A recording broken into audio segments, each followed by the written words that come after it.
Olá, paz do Senhor. Este é o seu canal EBD Viva.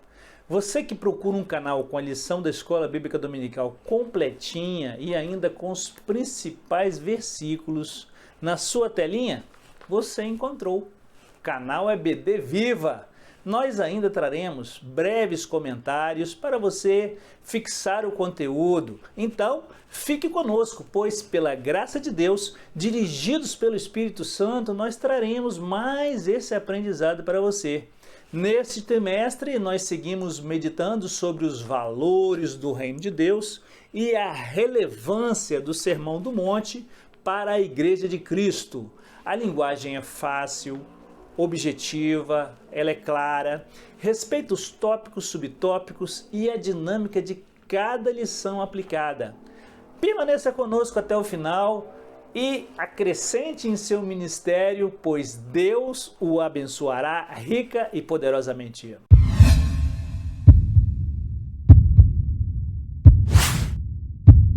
Olá, paz do Senhor, me chamo o pastor Júnior Pimentel e este é o seu canal EBD Viva. Lembrando o que está escrito lá em Abacuque capítulo 3, versículo 2a. Aviva, ó Senhor, a tua obra no meio dos anos faze-a conhecida. Você que já é inscrito em nosso canal, nosso muito obrigado por estar conosco, nós somos gratos a Deus e pela sua vida. Você, se você quiser, pode clicar no sininho aí para receber as atualizações todas as segundas-feiras às 19h30. E você também pode abençoar outras vidas compartilhando essa aula. Lembrando, as nossas aulas estão organizadas em playlists e aí então os irmãos podem acessar inclusive as aulas anteriores. Hoje nós estudaremos a lição de número 9, a lição de adultos do segundo trimestre de 2022, intitulada Orando e Jejuando como Jesus ensinou. Oração e jejum é a base da vitória em Cristo Jesus. Vamos ao texto áureo? Ele encontra-se registrado em Atos, capítulo 13, versículos 2 e 3. Disse o Espírito Santo, apartai-me a Barnabé e a Saulo para que a obra que os tenho chamado. Então, jejuando e orando e pondo sobre eles as mãos, os despediram. Aqui podemos já aprender que a igreja primitiva, antes de tomar uma decisão de enviar os missionários para o campo, jejuaram e oraram a Deus. E Deus abençoou sobremaneira, pois estavam agindo segundo a vontade do Pai Celestial. Muito bem, entraremos agora então na verdade prática da lição de hoje. A oração e o jejum são disciplinas espirituais que potencializam sensivelmente a vida piedosa do crente. Qual é a combinação divina que move a mão de Deus, amados? A resposta não poderia ser outra: oração e jejum. Juntos agora vamos meditar na leitura bíblica em classe, dando sequência ao estudo sobre o Sermão do Monte, que nos ensina que a oração do cristão deve ser humilde, discreta, e o jejum, por sua vez, um ato deliberado e voluntário. O texto está registrado em Mateus, capítulo 6, versículos de 5 a 18. Bora ler juntos? E quando orares, não sejas como os hipócritas, pois se comprazem em orar em pé nas sinagogas e nas esquinas das ruas para serem vistos pelos homens. Em verdade vos digo que já receberam o seu galardão.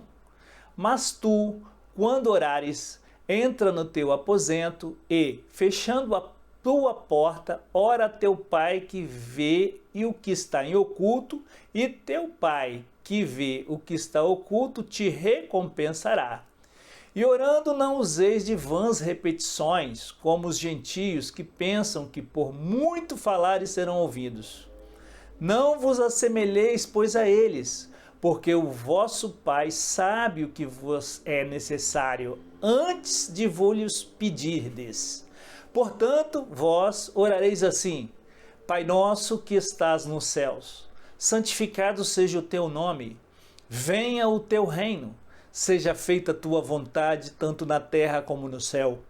O pão nosso de cada dia dá-nos hoje.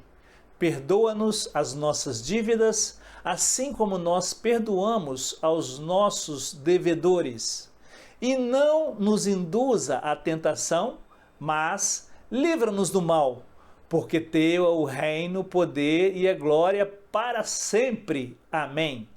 Porque se perdoardes aos homens as suas ofensas, também vosso Pai Celestial vos perdoará a vós. Se, porém, não perdoardes aos homens as suas ofensas, também o vosso Pai vos não perdoará as vossas ofensas. E quando jejuardes, não vos mostreis contristados como os hipócritas, porque desfiguram o rosto para que os homens pareça que jejuam. Em verdade vos digo que já receberam o seu galardão. Porém, tu, quando jejuares, unge a cabeça e lava o rosto, para não parecerem aos homens que jejuas, mas sim a teu Pai que está no oculto, porque teu Pai que vê o que está em oculto te recompensará. Uma rápida panorâmica da lição de hoje. O Senhor Jesus ensinou largamente a respeito da oração e jejum. O assunto foi dissecado pelo Mestre e a palavra nos orienta claramente como devemos jejuar e orar. Pela fé, sabemos que Deus está com os seus ouvidos sempre atentos para uma oração sincera. Perseveremos, irmãos, na oração e no jejum. Vamos aos objetivos da lição de hoje. Número 1 é conceituar a oração como um diálogo com o Pai. Número 2, explicar que é a oração que Jesus ensinou.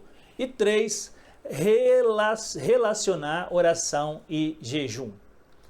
Passamos por muitos temas até aqui, irmãos. Conceitos do Sermão do Monte, influência cristã, a relação de Jesus com a lei, o casamento, a retribuição, a virtude de ser verdadeiro, o Sermão do Monte na forma, então, irmãos, o nosso caráter. É isso que nós estamos aprendendo, né? 1 Tessalonicenses 5,17 diz assim: orai sem cessar, em tudo dai graças, porque esta é a vontade de Deus em Cristo Jesus para convosco. A palavra-chave da lição de hoje é oração.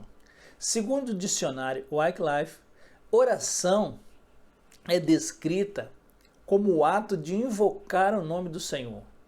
Desde lá os livros de Gênesis 7, até a época em que o Senhor se revelou como Salvador Jesus Cristo, os cristãos identificam-se com aqueles que invocam o seu nome.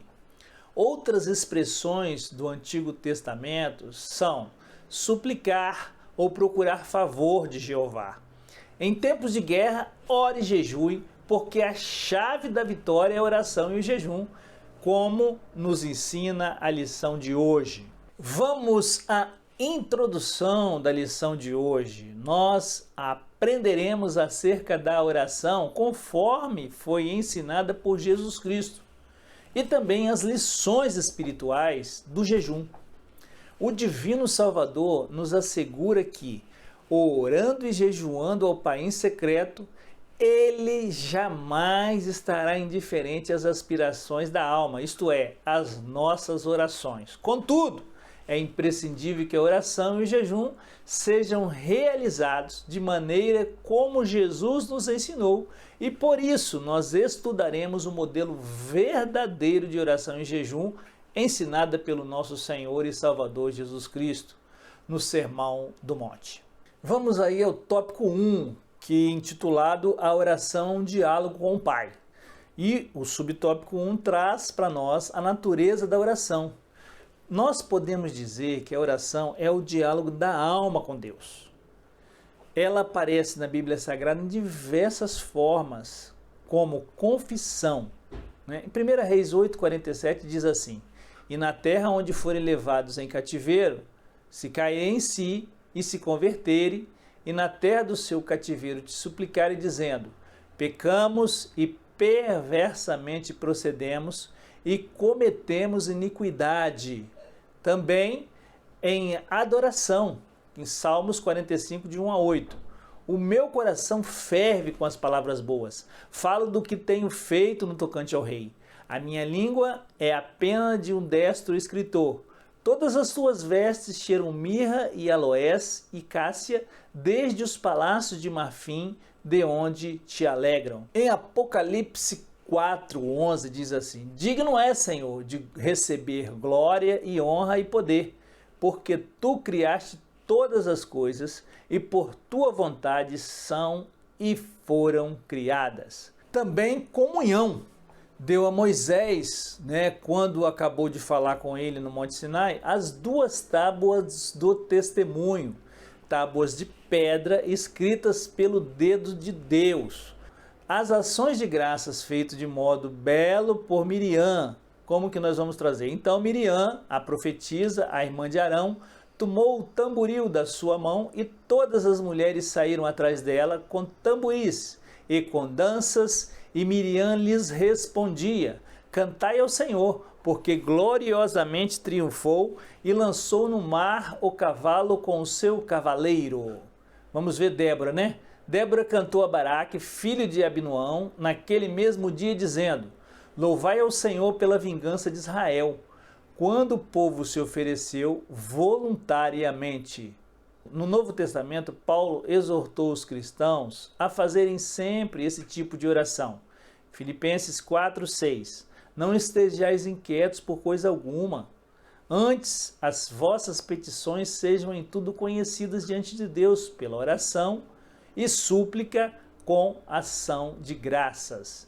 Pelo exposto em primeiro lugar, o que deve marcar prioritariamente as nossas orações é a busca da glorificação do Pai. Mateus 6:9. Portanto, vós orareis assim: Pai nosso que estás nos céus, santificado seja o teu nome. Mas também devemos pedir, suplicar e perseverar em nosso pedido, como Daniel, em capítulo 6, versículo 10. Daniel, pois, quando soube que o edito estava assinado, entrou em sua casa. Ora, havia no seu quarto janelas abertas do lado de Jerusalém, e 3 vezes no dia se punha de joelhos e orava e dava graças diante do seu Deus, como também antes costumava fazer. Há uma resposta de Deus para quem busca incessantemente, conforme o apóstolo Paulo nos incentiva a fazer, em Efésios capítulo 6, versículo 18. Orando em todo o tempo, com toda oração e súplica no Espírito, e vigiando nisso com todas perseverança e súplica por todos os santos. Finalmente, nós podemos ainda pontuar a oração intercessora como exemplo. Nós temos aí como a igreja primitiva, em Atos capítulo 12, versículo 5, se portava. Pedro, pois, era guardado na prisão, mas a igreja fazia contínua oração por ele. Subtópico 2. Como os homens de Deus viam a oração. A Bíblia nos incentiva a orar, porque há poder nesse maravilhoso recurso espiritual, o qual não podemos desprezar, não podemos abrir mão. Logo que lemos na Bíblia, percebemos que a oração é apresentada como uma ordem. Lucas 18:1, vamos ver o que diz. E contou-lhes também uma parábola sobre o dever de orar sempre e nunca desfalecer. Já no Antigo Testamento, por exemplo, Esdras via a oração como um recurso mais poderoso do que o exército do rei Artaxerxes. No Novo Testamento, o Senhor Jesus tinha a oração como tão necessária quanto o sono e o alimento. Mateus 4:2, vemos isso aí, E tendo jejuado 40 dias e 40 noites, depois teve fome. E os apóstolos também perseveraram em oração. Vamos já entrar no subtópico de número 3, a maneira de orar. A Bíblia nos ensina que a oração é um interlocutor direto. Portanto, vós orareis assim: Pai nosso que estás nos céus, santificado seja o teu nome. Mateus 6:9. Por isso não podemos orar de qualquer maneira, é preciso ter a mesma atitude dos discípulos a respeito da forma de orar. Senhor, ensina-nos a orar. Lucas 11:1. E aconteceu que, estando ele a orar num certo lugar, quando acabou, lhes disse um dos seus discípulos: Senhor, ensina-nos a orar, como também João ensinou aos seus discípulos, a palavra de Deus nos ensina a respeito da maneira de orar. Vamos aí elencar.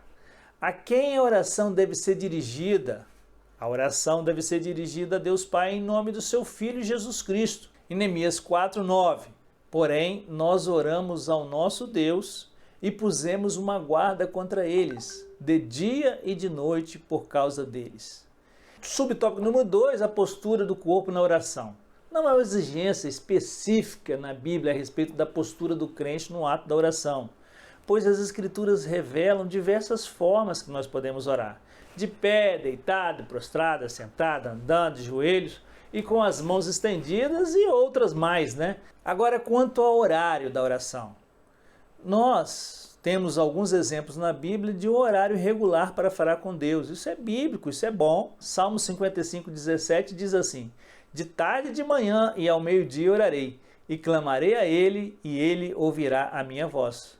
Isso tem que ser uma ação cotidiana. Daniel 6:10. Daniel, pois, quando soube que o edito estava assinado, entrou em sua casa. Ora, havia no seu quarto janelas abertas do lado de Jerusalém, e 3 vezes no dia se punha de joelhos e orava e dava graças a Deus diante do seu Deus, como também antes costumava fazer. A Bíblia também diz que nós devemos orar sempre, né? E temos várias citações sobre isso. E mais uma situação é o lugar da oração. A ideia é termos intimidade com o Senhor, de momentos a sós com o Senhor, momentos de qualidade, e nós devemos orar em todo lugar. O decoro na oração. O decoro diz respeito à sinceridade, à decência e à reverência no ato de orar. Atos 2, 1 e 2. E cumprindo-se o dia de Pentecostes, estava com eles todos concordantemente no mesmo lugar. E de repente veio do céu um som como de um vento veemente e impetuoso e encheu toda a casa em que estavam assentados. Muito bem, nós também podemos observar, irmãos, que o estado do coração na oração. Se o coração estiver transformado e cheio da palavra de Deus, nossa oração será certamente ouvida. João 15:7. Se vós estiverdes em mim, e as minhas palavras estiveres em vós, pedireis tudo o que quiserdes e vos será feito. Vamos à sinopse 1 aí. Na oração, devemos glorificar a Deus e suplicar ao Senhor a respeito de nossas dificuldades. Muito bem, chegamos no tópico 2, a oração que Jesus ensinou. O subtópico 1, Jesus não condenou a oração em público, absolutamente. No texto bíblico, da lição bíblica em classe, o Senhor Jesus não condenou a oração pública, visto que pelo aspecto bíblico ela é aceitável e recomendada. O que Jesus condena é a oração, quer seja individual ou coletiva, quando ela é dominada pelo espírito de ostentação, exibição, e cuja intenção de quem está orando é ser visto, é ser louvado pelos homens, o que os hipócritas e fariseus buscavam. A glória de Deus não se divide, ele não divide com ninguém, Um cristão transformado por Jesus anda em sinceridade com Cristo, não busca glória para si e age com humildade. Vamos aí a comentar um pouquinho aqui, irmãos. Jesus mostra na oração do Pai Nosso os principais elementos que ela deve ter, quer seja louvor, adoração. Ainda ele sublinha a soberania da vontade de Deus sobre a nossa própria vontade, pedindo que as prioridades do reino venham sobre a terra. Pedidos de súplicas pelo perdão, vinculadas ao perdão que concedemos aos outros, explica por força para evitar o tentador e também suas armadilhas em nossa vida cotidiana. Subtópico 2. Jesus quer que sejamos discretos. As expressões entram no teu aposento, e fechando a tua porta, como nós lemos na leitura bíblica em classe, mas o que ela quer dizer para nós, irmãos? Nós temos que buscar o Senhor é com o nosso coração voltado para Ele. Não significa que nós devemos ter um quarto só para oração. Isso não é literalmente o que ele está querendo dizer. É claro que nós podemos fazer algum cômodo em nossa casa, um local particular, para falarmos com o Pai. Contudo, o ensino de Cristo em Mateus 5 e 6, Mateus 6 e 5 e 6, é a atitude de quem ora. É isso sim que é importante. Como devemos orar? Não importa o lugar. João 4,23 diz, mas a hora vem, e agora é, em que os verdadeiros adoradores adorarão o Pai em espírito e em verdade, porque o Pai procura a tais que assim o adorem. Muito bem. Entremos aí no subtópico 3. Não useis de vãs repetições nas orações. Quando a oração é balbuciada apenas em palavras vazias, perde o foco. É que Deus não se firma em vãs repetições. Sobre esse assunto, Cristo novamente combate os escribas que faziam longas orações, como está escrito em Marcos 12,40, que devoram as casas das viúvas, e isso com pretexto de largas orações. Estes receberão mais grave condenação. Não é verdade que o Senhor desprezava longos períodos de oração, pois na Bíblia nós encontramos vários exemplos desse tipo de oração, irmãos. Mas o que ele contraria aqui é a atitude de alguém achar que quanto mais fizer barulho, Deus lhe ouvirá. Esse procedimento era peculiar dos pagãos. E como bem se observa no caso dos profetas de Baal, eles clamavam em altas vozes e se retaliavam com facas e com lancetas, conforme ao seu costume, até derramarem sangue sobre si. Ora, na Bíblia encontramos orações curtas feitas pelos homens de Deus, com verdadeiro sentimento. Exemplos aí nós temos na Bíblia de Salomão, Ezequias. A oração, irmãos, ela tem que vir da alma, né? Quando ela é mecanicista, ela não tem valor. Ela só é aceitável, né, quando flui do nosso coração. A Bíblia diz que então Jesus chegou a eles um lugar chamado Getsêmani e disse a seus discípulos: assentai-vos aqui, enquanto vou além orar. E levando consigo Pedro e os 2 filhos de Zebedeu, começou a entristecer-se e a angustiar-se muito. Então lhes disse: a minha alma está cheia de tristeza até a morte. Ficai aqui e velai comigo. E indo um pouco mais para diante, prostou-se sobre o seu rosto, orando e dizendo: meu Pai, se é possível, passa de mim esse cálice. Todavia, não seja como eu quero, mas como tu queres. E voltando para os seus discípulos, achou-os adormecidos. E disse a Pedro: então nem uma hora pudestes velar comigo? Né? Mateus 26, aí de 36 a 40. Quando entregamos tudo nas mãos de Deus, em oração sincera e humilde, Ele cuida de nós. Já chegamos aí ao resumo do tópico 2. O Senhor Jesus não condena a oração pública. Entretanto, a oração deve apresentar discrição em sua prática, bem como não ser conduzida por vãs repetições. Vamos ao tópico 3, né? Nós vamos adentrar aí na oração e jejum com seu subtópico. Uma combinação perfeita em inúmeras passagens bíblicas é que nós podemos notar que a oração e jejum estão combinados entre si. 1 Samuel 7, 5 e 6. Disse mais Samuel: congregai a todo Israel em Mispá e orarei por vós ao Senhor. E congregaram-se em Mispá e tiraram água e derramaram perante o Senhor e jejuaram e aquele dia e disseram ali: pecamos contra o Senhor. E julgava Samuel os filhos de Israel em Mispá. Por meio das Escrituras, nós podemos dizer que a oração e o jejum são vistos como atos que revelam disciplina, autonegação e humilhação. eles mostram também a dependência total de Deus que a pessoa precisa ter, né, que nós precisamos ter nos momentos mais extremos, quando precisamos buscá-lo para resolver um problema específico ou receber uma determinada orientação de Deus.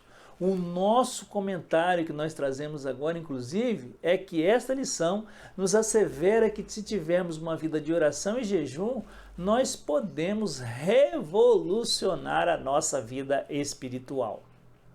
Subtópico 2, o aspecto bíblico sobre o jejum. Na Bíblia, há 3 eventos que caracterizam a necessidade do jejum. Em Jonas, capítulo 3:5, diz assim: "E os homens de Nínive creram em Deus e proclamaram um jejum e vestiram-se de saco, desde o maior até o menor." Neemias 1:4. "E sucedeu que, ouvindo eu estas palavras, assentei-me e chorei e lamentei por alguns dias. E estive jejuando e orando perante o Deus dos céus." E o evento espiritual de grande concentração de fiéis, como no caso do envio de missionários, né? E a escolha de homens, como nós dissemos um pouco atrás aí, para a obra de Deus, como foi o caso de Saulo aí e o seu companheiro. Essa prática se multiplicou em diversas formas, do nascer ao pôr do sol. Jejum de 7 dias, de 3 semanas, de 40 dias, de meses, né? No 5º e no 7º mês, né? Temos vários exemplos aí. Os judeus também decidiram jejuar 2 vezes por semana, terças e quintas-feiras, o que se tornou uma prática degenerada por causa do orgulho, como no caso dos fariseus. O fariseu, estando em pé, orava consigo dessa maneira: "Ó Deus, graça te dou, porque não sou como os demais homens, roubadores, injustos e adúlteros, nem ainda como esse publicano. Jejuo 2 vezes na semana e dou os dízimos de tudo quanto possuo." O publicano, porém, estando em pé de longe, nem ainda queria levantar os olhos ao céu, mas batia no peito dizendo: "Ó Deus, tem misericórdia de mim, pecador." Lucas 18, de 11 a 13. Entretanto, o Senhor Jesus não estabeleceu aí dias fixos sobre o jejum. Ele jejuou de modo espontâneo, tendo como objetivo principal estar preparado e sensível para a missão o qual fora enviado pelo Pai. Subtópico 3, o ensino de Jesus sobre o jejum. Segundo o Sermão do Monte, nós entendemos que a prática do jejum é livre e é um ato também voluntário, espontâneo. Isso porque deve nascer do desejo genuíno da alma com motivos especiais, quer ser diante de um perigo, quer seja diante da tristeza ou de uma tentação, né? Mateus 9, 14 e 15. Então chegaram a pé dele os discípulos de João, dizendo: "Por que jejuamos nós e os fariseus muitas vezes, e os teus discípulos não jejuam?" E disse-lhes Jesus: "Podem porventura andar tristes os filhos das bodas, enquanto o esposo está com eles? Dias, porém, virão, em que lhes será tirado o esposo, e então jejuarão." No texto de Mateus, né, que nós lemos no texto da nossa lição bíblica, o ensino de jejum também é a respeito da humildade, da descrição. Na prática, para jejuar não é preciso se desfigurar, né, irmãos? Nem ostentar também a espiritualidade, como nós aprendemos aí no decorrer dessa lição, né? Precisamos ungir a cabeça, lavar o rosto. Assim como a oferta e a oração, o jejum não pode ser usado para atrair olhares humanos, pois trata-se de uma prática piedosa diante do Pai. Toda prática verdadeiramente piedosa busca a glória de Deus e não do homem, né? Sinopse 3. A oração e o jejum são 2 disciplinas que se combinam perfeitamente. Vamos trazer aí mais um subsídio, né? Que está na nossa lição de mestre. O jejum fazia parte da vida social e religiosa de Israel. Os indivíduos e grupos jejuavam como um sinal de humildade e confissão, ou também como uma indicação de desespero. Depois do exílio da Babilônia, um exemplo, foram introduzidos aí jejuns comemorativos.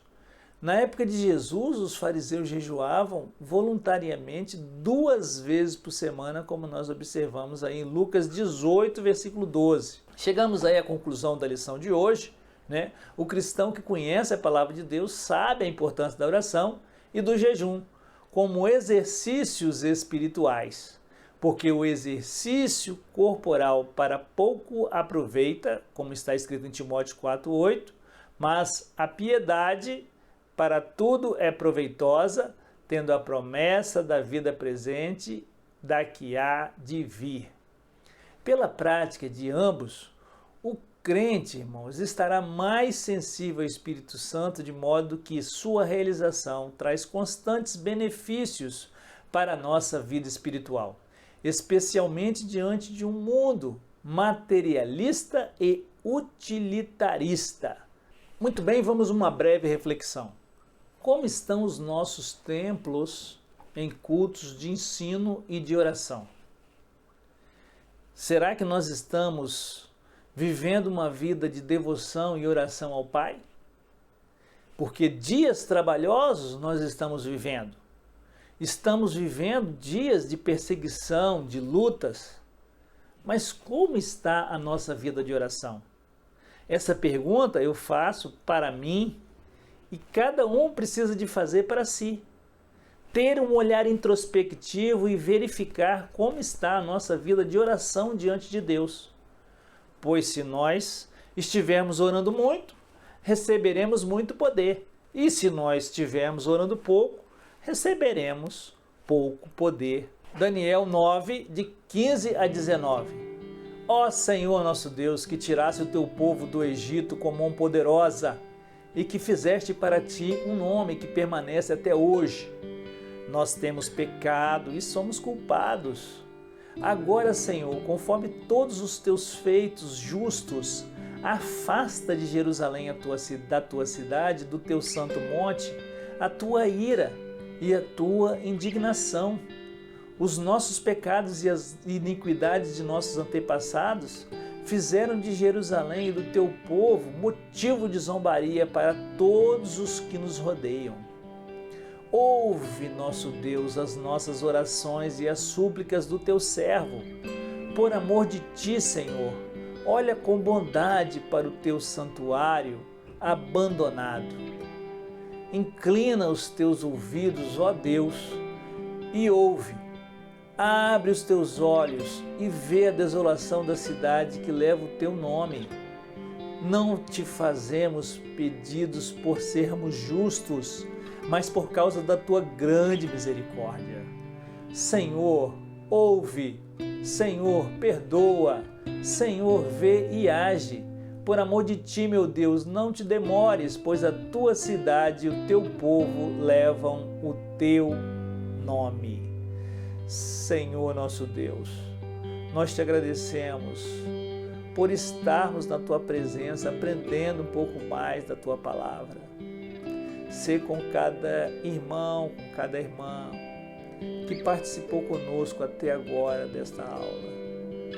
Pai amado, dá-lhes vitória em todos os aspectos de sua vida, espiritual, material, física, mental. Ó Pai, abençoa famílias dos teus filhos, a casa de cada um. Ó Senhor, o ministério de cada irmão, de cada irmã. Pai amado, abençoa que quando nós supliquemos a Ti, façamos as nossas orações com um coração de fato, Pai, derramado diante da Tua presença. Em nome de Jesus. Amém. Muito obrigado por você que esteve conosco até agora, né? E que Deus abençoe tua vida. E segunda-feira, às 19h30, traremos mais um conteúdo para você com a lição do próximo domingo. Muito obrigado.